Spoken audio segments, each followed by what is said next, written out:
షర్మిలపై పోస్టులు పులివెందుల పోలీసుల అదుపులో విశాఖ వాసులు. షర్మిలపై పోస్టులా? ఎస్ సార్, పులివెందుల పోలీసులో విశాఖ వాసులు ఉన్నట్లు తెలుస్తుంది.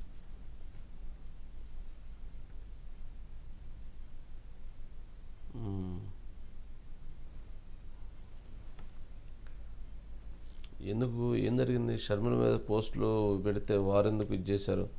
పులివెందుల పోలీసులు అదుపులో విశాఖ వాసులు ఎందుకు? అంటే షర్మిల ఏమైనా కంప్లైంట్ ఇస్తే అంటే సునీత ఇప్పుడు కంప్లైంట్ ఇచ్చింది. మరి ఇప్పుడు ఎవరు కంప్లైంట్ ఇచ్చారు? మధు ఉన్నాడా? ఓకే. మరి అంటే షర్మిల మీద పోస్టులు పెట్టినటువంటి వాళ్ళని అరెస్ట్ చేయడానికి మరి ఏమన్నా పులివెందుల పోలీసులు ఏమైనా ప్రయత్నం చేశారేమో. మరి ఆ అంశాన్ని బేస్ చేసుకుని వాళ్ళు ఏమన్నా కస్టడీలో తీసుకున్నారేమో. మరి ఆ పోస్టులు వాళ్ళే పెట్టారా, లేదా వైసీపీకి సంబంధించిన పోస్టులు పెట్టారా, లేక ఇంకెవరైనా పోస్టులు పెట్టించారా, దీని వెనక ఎవరైనా ఉండి చేయించారా అనేటువంటిది చూడాలి. ఇప్పటికే గతంలో షర్మిల కామెంట్ చేసింది, నా మీద ఇష్టానుసారంగా నా మీద చాలా అసభ్య పదజాలంతో పోస్టులు పెడుతున్నారు, మీ ఇష్టం జాగ్రత్త అని చెప్పని ఆ రోజే హెచ్చరించింది. మరి కొంతమంది డైరెక్ట్గా ఎవరైతే అసలు రాజశేఖర రెడ్డి గారి బిడ్డే కాదు కదా అనే విధంగా కొంతమంది మరి డైరెక్ట్గానే కొంతమంది వీడియోలు వదిలారు, కొంతమంది మాట్లాడారు. మరి వారి విషయంలో మరి పోలీసులు వైఖరి ఎందుకు సైలెంట్గా ఉంది? వారు వైసీపీ పార్టీకి అత్యంత సన్నిహితంగా సానుభూతిపరులుగా ఉన్నటువంటి వ్యక్తులు అటువంటి మాటలు మాట్లాడారు. మరి వారి విషయంలో ఎందుకు సైలెంట్గా ఉన్నారనేటువంటిది కూడా పరిశీలించాలి. పర్టికులర్గా కొంతమంది టార్గెట్గా ఏమైనా ఇట్లాంటిది జరుగుతుందా అన్నది కూడా చూడాల్సినటువంటి అంశం. Madhu, good evening sir. Madhu, ఏంటి మధు, షర్మిల మీద ఎవరు పోస్టులు పెట్టారు? షర్మిల మీద పోస్టులు పెట్టినటువంటి వ్యక్తులు ఎవరు? మరి షర్మిల అసలు రాజశేఖర రెడ్డి గారి కుమార్తె కాదు అన్నట్టుగా మాట్లాడినటువంటి వ్యక్తులు కొంతమంది ఉన్నారు. మరి అటువంటి వ్యక్తుల మీద చర్యలు లేవు. కానీ మరి వీరిని ఎవరినో పాపం వాళ్ళని పట్టుకొచ్చి పులివెందుల పోలీసులు పట్టుకెళ్ళారంటున్నారు. ఏంటి అసలు ఏంది? అదే కొంచెం కన్ఫ్యూజన్గా ఉంది.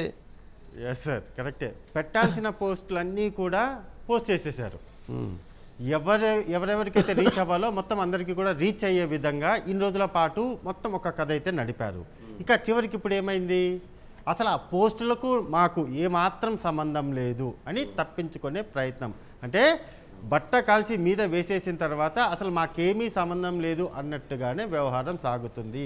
తప్పించుకోవడానికంటే ఈ పోస్టులకు మాకు ఏమీ సంబంధం లేదు అని నిరూపించడానికి ఈ కేసు నమోదయ్యిందా? మరి పోస్టులు పెట్టేటప్పుడు ఏమయ్యారు? ఆ పోస్టులన్నీ కూడా ప్రజల్లోకి రీచ్ అయ్యేటప్పుడు ఏమయ్యారు? ఆ పోస్టులు పలానా వ్యక్తి మీద పేరు మీద ఉంది అనేటటువంటి విషయం అందరికీ కూడా తెలిసిన తర్వాత కూడా ఇప్పుడు ఎందుకు రియాక్ట్ అవ్వాల్సి వచ్చింది అంటే, పోస్టులు పెట్టినప్పటి నుంచి ఇప్పటి వరకు కూడా టైమ్ ఆఫ్ పీరియడ్ ఏదైతే ఉందో ఇన్ని రోజుల పాటు ఎందుకని దీని మీద స్పందించలేదు? ఇప్పుడు ఎందుకని 14వ తేదీన అక్కడికి వెళ్ళిపోయి మొత్తం దీనికి సంబంధించి కంప్లైంట్ లాస్ట్ మంత్ ఏదైతే ఉందో అక్కడికి వెళ్ళి ఎందుకని కంప్లైంట్ ఇవ్వాల్సి వచ్చింది? ఇవన్నీ కూడా డౌట్లు అయితే లేకపోలేదు సార్.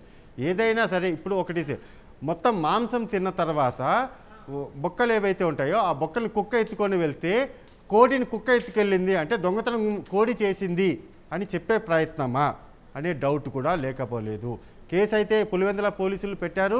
వర్రా రవీందర్ ఇచ్చినటువంటి కంప్లైంట్ ఏదైతే ఉందో ఆ కంప్లైంట్ ఆధారంగా కేసు నమోదు చేశారు. వెంటనే వెళ్ళి ఎక్కడ ఉందని చూస్తే ఎక్కడో విశాఖలో ఉన్నటువంటి పినపాల అనేటటువంటి ఆ పర్సన్ ఎవరైతే ఉన్నారో అతన్ని పట్టుకున్నారు. కరెక్ట్, అంతవరకు బాగానే ఉంది. ఇక్కడ పాపం పినపాలదా, పాపం ఫిర్యాదుదారునిదా అనేది ఇక్కడ బయటికి రావాల్సినటువంటి విషయం. సో వీళ్ళిద్దరి మధ్య ఉంది. ఇతను నిజంగానే పెట్టి ఉంటే ఇతని పేరు ఎందుకు పెట్టారు?